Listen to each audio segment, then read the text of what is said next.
Okay, welcome everybody to the review of the Daf Yomi Shir. Welcome to our viewers throughout the world on Torah Anytime. Okay, so we're discussing the Mishnah Daf Mem Hey and Aleph that speaks about the fact that those that eat things that are forbidden, that are not allowed to be consumed for different restrictions and different reasons, you're not allowed to be mastar for them with the Zimun. So a more contemporary and relevant discussion wouldn't be true, unfortunately, not yet, but very, very soon we'll have Trumas and Maasros, but it does not really Nogea, applicable or relevant to us. But in our society, let's say you have two people that ate meat, fascinating Shiloh. Two people that ate meat, and one guy had milk. Are they allowed to be mastarif together for a Zimun? So think about it. The guy that drank milk, is he considered to be on par with the people that ate meat? They're not allowed to have milk and meat together. So hopefully they had some kind of heker, they had some kind of hefsek, they had some kind of distinguishing barrier between them, and therefore it was okay. But halachically, the guy that ate milk is allowed to, immediately afterwards, eat meat. There's no problem. Unless he had Parmesan cheese. You won't believe it. Right before I came here tonight, this was a shayla that didn't come on the phone, it came on a text message, right? Text message. I just had pasta with Parmesan cheese, and I'm not interested in it. I didn't like. Could I have now I want to know if he could eat something that was made in a meat boba yom. That day was fried in a meat pan.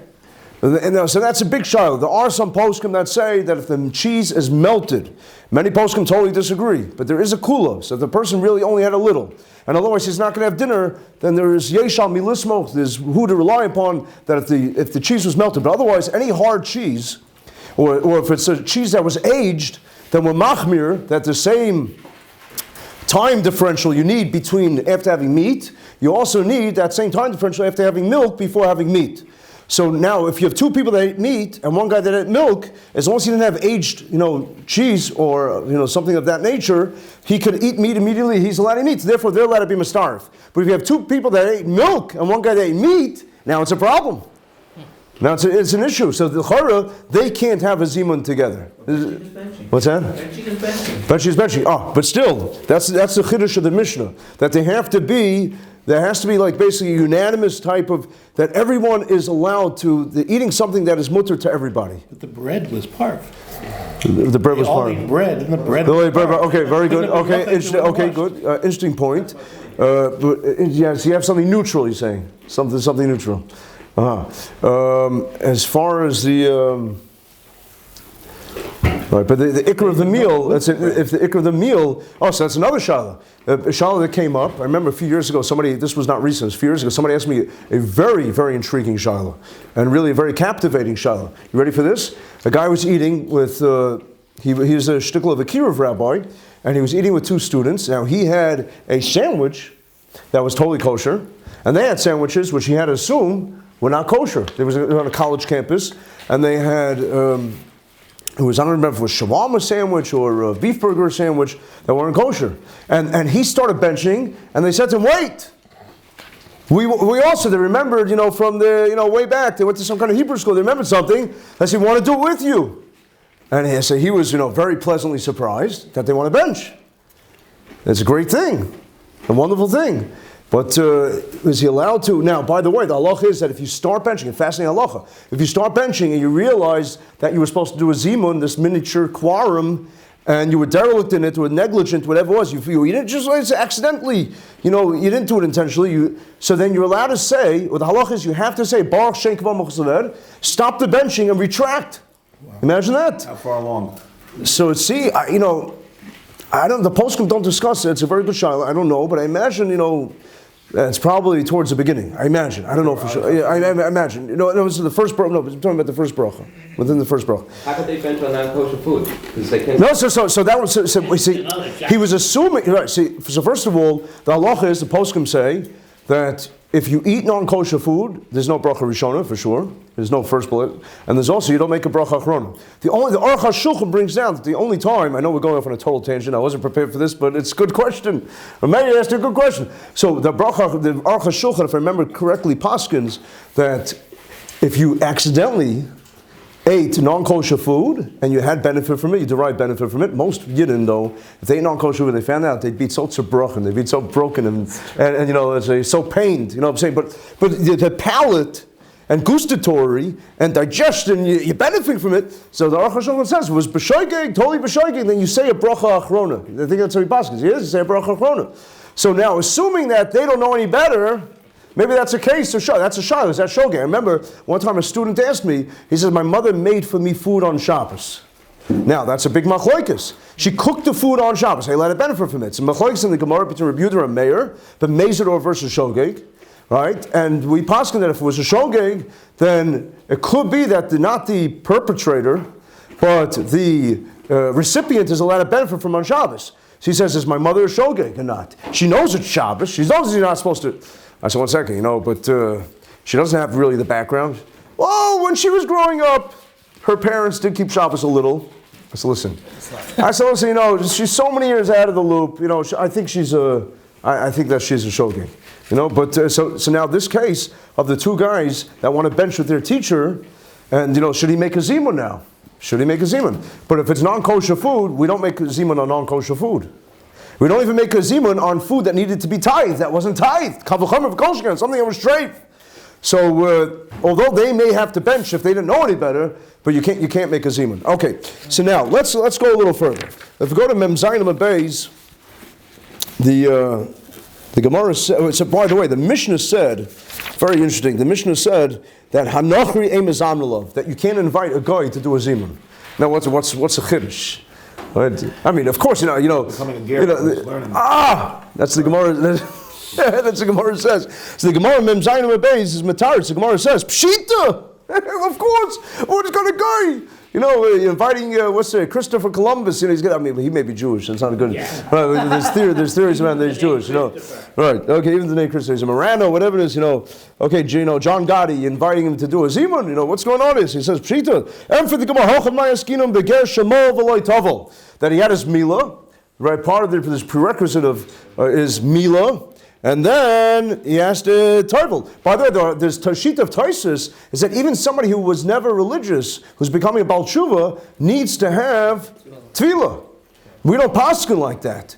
It's funny because sometimes I tell the guys, like Ramesh announced earlier, Baruch Hashem, for those that weren't here, that we're planning a bris for a 27-year-old student, a full, surgery, and it's very, very exciting. And I try to tell him, do you understand? I told him many times, do you understand what you get yourself involved in? Do you understand? Do you understand?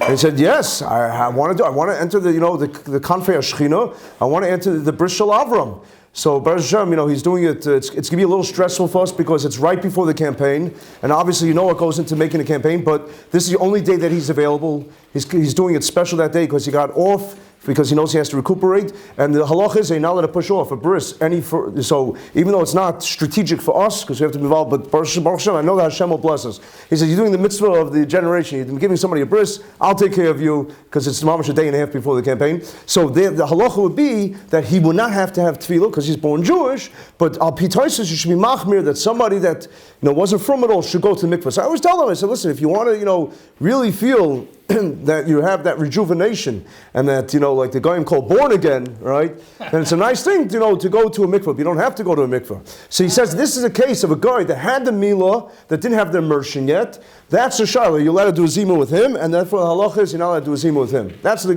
Gemara says. But the shayla is he allowed to keep Shabbos. If somebody converted to Christianity and wanted to become from again, he would have to go to mikvah. You'd have to go to mikvah. Somebody that became exactly very good. So halach is that somebody that became an apostate. Somebody that really did something heretical and gave up his Yiddishkeit and converted out of the faith, joined the missionaries, that person would have to go to mikveh. But this became a big shiloh in Yerushalayim. Baptist.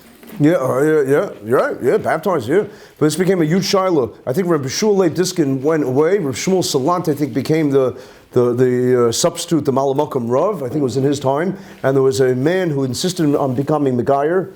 And he had the Milah, but he didn't have the Tefillah yet. And they needed a Shabbos guy. They wanted to know if he could be the Shabbos guy. And there was a huge controversy about it that erupted. And there were many tshuvas written about it because somebody told him that he should dafka be Machal Shabbos, and the other Rav said, no, that's a terrible thing. It's skila, and it's a terrible. It's a very, very famous. But let's go. So let's go back to the Gemara now. The Gemara Mem Zayin Mebei says, "V'akusi mizamnul that this we're on now. If you're following inside, or you want to do the oral law, Mamash Torah Shabbat Peh. If you're listening, verb, 1, 2, 3, 4, 5. So we're the fifth line on Mem Zayin Mebei. V'akusi mizamnul the akusi. The Mishnah said a kusi is somebody that had ulterior motives for the conversion, and he has a quasi-status as a Jew. He's not really fastidious and is not meticulous about many mitzvahs. So the Chazal always, have put him in this limbo type of status. It says that a kusi, he's Jewish enough, he's sufficiently Jewish enough that you could still, it's Mem Zayin Mebei, around 5 lines from the top, that you could do a Zimun. Amai, frag the Gemara, Amai lo yehei ela am haaretz. So he says, why should it be different than am haaretz? Than an ignoramus. Why should a kusi be different than an ignoramus? And what's the halacha about ignoramus? But Tanya, the Brisa says, zamna al amoritz. They know how to have a zimun with an amoritz. So why should the kusi be better than the amoritz? Amoritz is Jewish. He's genuinely Mazel Tov. It's a skula when water goes all over. Yeah. Yep. Shefa, abundance, Be'ez Hashem. Okay, so he says, you hear the Shiloh that if a kusi, the Mishnah says you can be mazamin. Amoritz is authentically Jewish. He's intrinsically Jewish, without any question, but he's an ignoramus. He's a boor. He doesn't follow what he's supposed to do. He's deviated, whatever it is. So what's it? So why should he be better than Amoritz? Amoritz can't do it, so why should the Kusi be able to do it? So after the Gemara answers that what? Abai Omar, Zog the Hilig Abai, the Kusi Chavar, it's talking about a Kusi Chavar, it's talking about a very religious Kusi. All right, who has a shtickle, not ordination, but he has a shtickle. You have to have a shtickle reverence for him because he's adopted the stringencies as well. Rav Amar Filu Tema Bekusi Amoritz. He says maybe it's talking about Kusi Amoritz. B'may Skinan D'Rabbanan. I'm sorry, V'Hachaba Amoritz D'Rabbanan. It's talking about Amoritz D'Rabbanan. So the Gemara gets the point because I know we're short on time, so I want to just go a little weiter, and I want to go to the Tana Rabbanan. Just skip a few lines. And it details what is the definition, what's a halachic parameter, what are the boundaries, how do you define what an Amoritz is? Like when I was growing up, I had some older people that used to come to my house. Today they'd be well over 100 years old. And they used to say, it's an Amoritz. This is the token. It's an Amoritz. I don't know if they called me an Amoritz. I was a kid, so I didn't care what they said, but they say, it's an Amoritz. So what's an Amoritz? That's how they used to talk. This is the pejorative. The biggest pejorative, the biggest, basically, I guess, insult you could say, back then, was everybody was the Talmud Chacham. That was what everybody aspired to. So if somebody wasn't Talmud Chacham, it's Amoritz, basically shove them, get rid of it. Exactly. So he says, Torah Rabbanan, Ezo Amoritz. What does it mean, Amoritz? Kol she'ena kari Kriya Shema Arba Shachars. Divrei Eliezer. He says that a Jew that doesn't say Kriya Shema Arba Shachars, doesn't say Shema twice a day, he's an Amoritz. He says, Rabbi Yeshua says, Kol she'ena maniach tefillin. Chas v'chlila. A Jew that doesn't put on tefillin, he's an Amoritz. Ben Azai Omer, Kol she'en lo sitzis b'bigdoy. A Jew that doesn't wear sitzis, he's an Amoritz. Rav Nosson Omer, Kol she'en mezuzah al pischoi. You see these essentials of Yiddishkeit. Sitzis, mezuzah, tefillin, kriya shema. A Yid that doesn't do that, then he's really estranged himself. And he's alienated himself from Yiddishkeit. So he's an Amoritz. Those are the definitions. He says now that Nosson bar Yosef Amar Kol sheyesh li banim. That somebody that has children, ve'enim megadlum l'talmud Torah. That somebody that has children and doesn't raise them to become Torah Jews, and doesn't give them the chinuch, and doesn't raise them that they should want to become Talmidei Chacham, that is Amoritz. Acherim Moimrim, this Acherim, of course we know that Acherim refers to a mayor. It's a whole story why he's called Acherim. Others, it's sort of like it's a pseudonym, or it's a euphemism for the fact that they didn't want to actually mention him by name as a sort of a punishment. But Acherim Moimrim, Afilu Korah V'Shana, even if he learned V'Shana, and somebody that he's proficient for like Shimish Talmud Chacham, but he didn't attend to the needs of a Talmud Chacham. He didn't try to serve and assist a Talmud Chacham, because Gadol Shemushay, we say that better than more important than learning is observing, is spending time, seeing the midos tovos, the hanhagas hachayim, the derech hachayim of a Talmud Chacham, learning from his actions, his interpersonal relationships, his avodas Hashem, his connection to the Eibishter. It's very nice to have abstract, have textbook study and didactic learning and pedantic, type of learning, but that doesn't make you into an Eved Hashem. And that's what the problem with a lot of people that go for the, smichas online, whatever it is. I'm not saying, listen, Talmud Torah is wonderful, but it just doesn't pass. It doesn't pass. I can't consider that person to be a real, rabbi. Because to be a rabbi means that you were in the presence of a Rebbe. That you observed your Rebbe. You said that, there's something special about this person. You see that he's imbued, he's ingrained with Torah. And that's what's important. So as a matter of fact, if you skip a few lines, I don't want to confuse you too much, but there's a beautiful story here, a scary story, where it speaks about that Rami Bar Chama, maybe skip like 4 lines. It says Rami Bar Chama lo Izman alei Rab Menashe Bar Tachlifa. That Rami Bar Chama and Rabbi Menashe, they had a meal together, and he refused to allow him to be part of the Zimun. Rami Bar Chama disinvited and basically repelled Menashe from the Zimun. Why? Why did he do something like that? So he says that the Tani, because he learned Sifra of a Sifri v'Hilchasa. He learned, yes.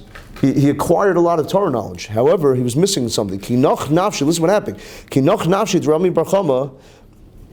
When Rami Bar Chama died, it seems maybe he died prematurely. Amar Rava made a statement.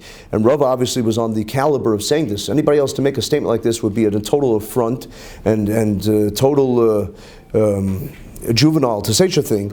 But he said, I know why Rami Bar Chama died. You have these people that pontificate today, these pseudo-rabbis that say, I know why this tragedy happened, I know why this happened and that happened. Anybody that say, you're a Navi? He says, but I know why it happened. Rava says that you could rest assured, he knows that Ella, the light Isman Ram Menashe, because he ignored and he dismissed Ram Menashe Bar Tachlifa. That's why he died. So I said, but about Tanya, but why? Why he didn't do anything wrong? It said in the Brisa, Acherim say, I feel a Karavashana, even if you're a learned scholar, the assumption is that Rav Menashe didn't serve Talmid Chacham, he didn't attend to Talmid Chacham. So therefore he couldn't invite him as part of the Zimun. So he says, it says shiny. He says, no, Rav Menashe Bar Tachlifa was different. The Mashmalu Rabbanon, he says,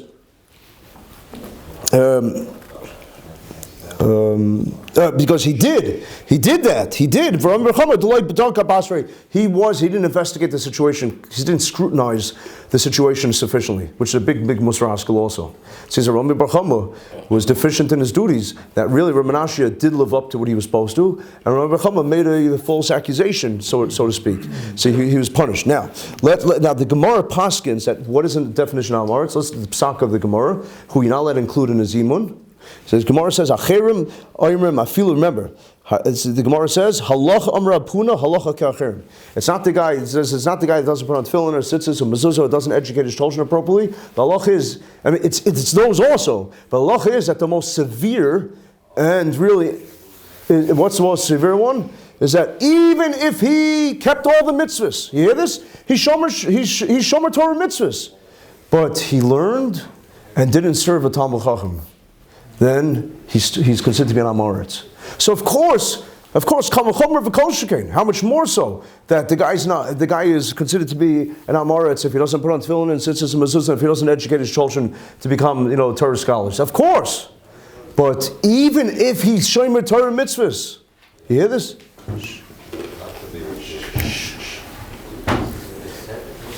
Even if he's shomer Torah mitzvahs, but he's not mashamish Talmid Chachamim, he's considered to be an Amoritz, and you can't include him in a Zimun. What does it mean to serve?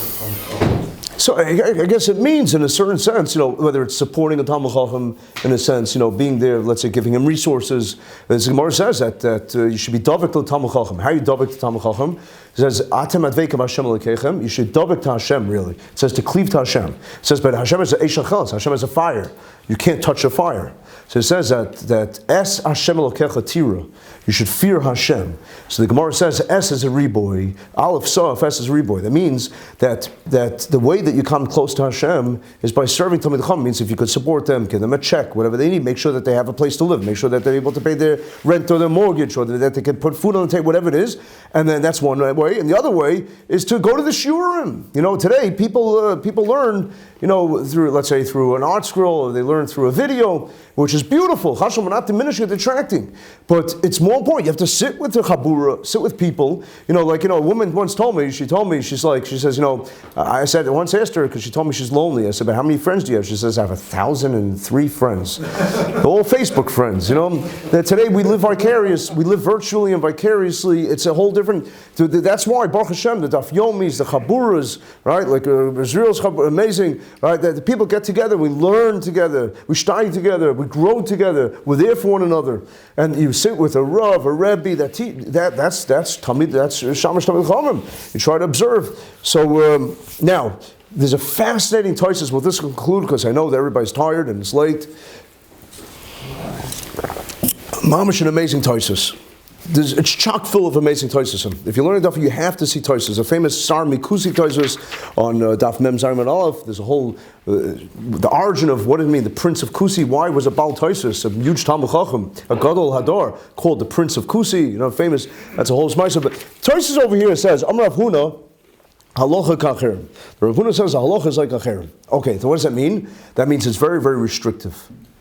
That who is eligible and who can be considered that appropriate enough to be a part of a Zimun is very, very restrictive. According to that's the Gemara says, halacha kacherim. Zog Tosfos, a murder kachirish. Because again, it's very innovative. It goes against what the Gemara, you think about it, is it? Gemara Tosfos says, and Tosfos is really predicated on the Goinim. I think Rav Hai Goin, it's brought down from Rav Hai Goin, V'ha'inna. He says, nowadays, in our society, contemporary times, that's talking about the times of Tosfos, ein anu medaktikim. He says, we're not that careful. He says, V'regilim anu lezamin ba'ami oretz. And we do make a zimun with amaratzim also. Why? Because the Gemara in Chagiga says, and Daf Chav Pei Zaman Aleph, Kiman mekablinan ha'ina sadusa me'am haaretz. That you could even accept edus. Obviously, there's parameters of what kind of edus you could accept from am haaretz, because the Gemara says that even a Jew that walks, and this is very, very scary, very, very scary. But it says that a Jew that walks outside and he's eating his pizza, I see it all the time. We're having a Slurpee, we're having the coffee. Is a mashka different than a Michael? I don't think I saw any poskim that say that a mashka is different than a Michael. Anybody familiar? But that you Berachos Rabbim, to eat Berachos Rabbim, says that's what animals do. I don't chashav. It's not me talking. You could do whatever you want. No, don't do whatever you want. Let's say, I saw yesterday, I was outside a shul, and the guy took his cigarette and just threw it on the floor. And a guy walked by, and it was such a chlashem. The guy said to him, so Jews litter? I was mamish mortified. I tell you, I wanted to crawl under something, it's not right. It's not right. We have to have a certain type of gestalt. We have to have a certain type of conduct with the Mamlechas Kahanim, the Goy Kodesh, the princely and priestly nation. We're not stam, we have to act in a befitting manner.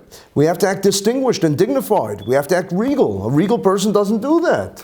You wouldn't do it in your own house. You throw a cigarette butt in your own house. You don't do that. You don't do that. So a person to walk, even if he walks around with foods, like his pizza, he's poselatus. You can't, if you're doing a kedushin, technically speaking, you may not be able to ask him. The chasana may be, I don't want to say how many people's weddings are now. Some people may be happy to say, go back, honey, we have no problems anymore. We don't have to worry about any stigmas. We didn't get divorced. We were never married. Chas v'shalom, a million times. So they had to do tshuva. That's what they always ask. That's right. That's why the Masar Kedushin says to the Eidim, listen, no offense, but I'm telling you, listen, you don't have to go to mikveh to be an Eid. Well, it's a nice thing to do, but for Sandikos, they say that to go to mikveh, but you have to do tshuva. Tell the person to do tshuva before he's an Eid. All right, so They should have the shmorg after the chuppah. the shmok should have to. True story. I happen to have learned that. Just remember, it's on Torah anytime. So I don't know if you want to. Sorry. Maybe you want to save it for later. Yeah, I think I'll save it for later. Yeah, okay. I'll save it for later. So. It's not too late, so. But the Tosfos Chiddush. The Tosfos says that Kaman Rabbi Yitzchok Kadei Shelo Yeh. Why? Listen what he says. Kadei Shelo Yeh Kol Echad Hoylech Abayna Bamal Atzmai. Because if you could ostracize Jews, unfortunately, this was done in the Ashkenazic circles. They were very, very selective and elitist, and in many, many chevras and in many kehilas, They said, if you're not like us, you could leave. The Sephardic Welt, they said, was always more, the Sephardic world, the Middle Eastern Jews were always more accommodating, and there was more unity amongst them. I once heard from a gadol, I don't want to, I'm repeating it, but I'm saying, but just don't, this is not, but somebody once theorized that, the Holocaust really didn't impact Sephardim. You had certain communities that were impacted by the Holocaust, but it was more of an anomaly. But very, very limited in the Sephardic world. But Ashkenazic world was almost totally annihilated and decimated. Almost 1 out of 3 Jews were killed in the Holocaust by the Nazis.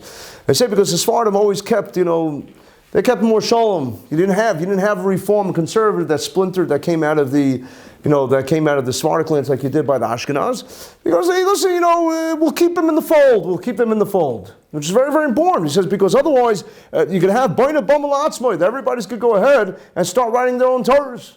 And they can start making their own religions, and start making their own factions and denominations, and start making their own sectors. So he says it's very important to be inclusive, obviously within the confines of halacha as much as possible, because otherwise you're going to have severe issues. Now, by the way, there is a sheet that holds that a Talmid Chacham is not allowed to have a zimun with an Amoritz, with somebody that's not like him. However, most poskim say that that's not appropriate, because once the Talmid Chacham starts saying that they are exclusive and that they're elite, then you have the same issue, where they're now building a Bamal Atzmai. The key word amongst Yiddishkeit is that there's as much kiruv as possible, kiruv kroivim, kiruv chaykim, keeping people, celebrating their mitzvah observance, and being like Aaron, mekarev them, mekarev sabriyas, mekarev l'Torah, by showing them that you appreciate them, and not chas v'shalom censoring them and demoralizing them and giving, I think that, that's the malach. Now, so halach l'maisur, Shlomo Zalman paskins that even somebody that doesn't know anything about Yiddishkeit, but is a Yid, emes lamita is a Yid, so the halacha is that you're allowed to count him as a Zimun because he has a din. You could assume that he's a Tinnik Shenishba, that he was like a captive Jew that didn't have a choice, and he's not doing anything lahachas, even though he doesn't, you ask him, do you believe that God wrote the Torah? God wrote it. Who said us or God? You assume that most Jews believe in God, right? They know they what's called. I think that was it Benjamin Franklin. They called it what do you call it? A deist. Deist. Yeah. That they believe it. They don't know. They don't know partially. They don't know. But they're part of the Messiah. They're part of the Shalshelis, and therefore Shlomo Zalman says that you're allowed to count a religious Jew. If you're eating with him, teach him about the benching, and then therefore we don't pass him as a din of Amoritz at all, and even l'chatchila you're allowed to include him in the Zimun. And by the way, the halach is that you don't need 3 people even to answer, as long as 2 out of the 3 are answering. So back to the Shiloh that came up right before Shabbos, I discussed, but the guy who called us having the 2 students over, so it's okay. He and his son can answer, but I told him, I said, train them. What's it say? Rabbi said, gentlemen, let us say great. Let us say it in English. What's the problem? It's not. So this is no issue. Say it, gentlemen, let us say grace, whatever. Then Yishim Hashem Baruch Mitzvah, train them, and therefore, it's not a problem.